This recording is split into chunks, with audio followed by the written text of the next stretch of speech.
Today we're talking about people who are at a higher risk of getting cancer but may not realize it. We're here with Dr. Ranji Gowder, an oncologist with Virginia Oncology Associates, and we're talking about people who have cancer running through their family, aren't we?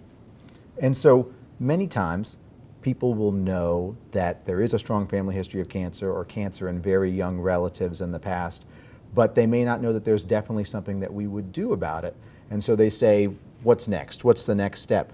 And so many times that conversation revolves around looking through the family and trying to figure out, will genetic testing help? Can we find an answer as to why these relatives had cancer? Can we find people who've inherited a mutation that raises cancer risk and focus on keeping them healthy? Can we find relatives who did not inherit the mutation and reassure them and take them off the hook to a degree? So really, it's providing answers. Exactly. And the technology has advanced so rapidly that we really are able to provide answers for many more people now than even a few short years ago.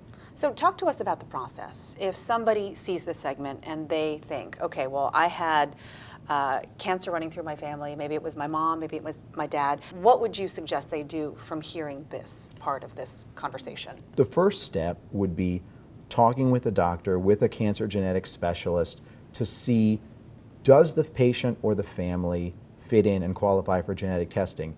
That's a great start, but it's only the first step of the process, because in the end, what we want to do is we want to sit down with each patient and develop an individualized plan based on how high their risk of cancer is and determine what do we need to do to keep them healthy, what type of screening, what type of lifestyle changes. It may or may not involve genetic testing, but being on that process is our best chance to keep patients healthy.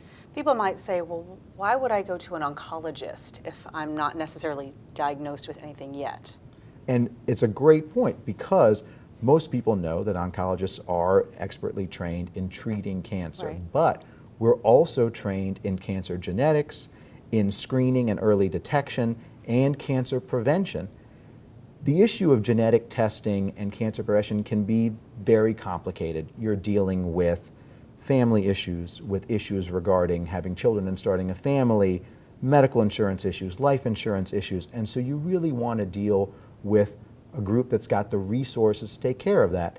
We have 38 oncologists, we have 2 specialized genetic counselors, and we can do those things. Where can people go for more information and reach out to an oncologist? So we have information through our website at Virginia Oncology. It's virginiacancer.com, detailing our hereditary cancer program and sort of the steps in the process. Dr. Gowder, thank you. Thank you.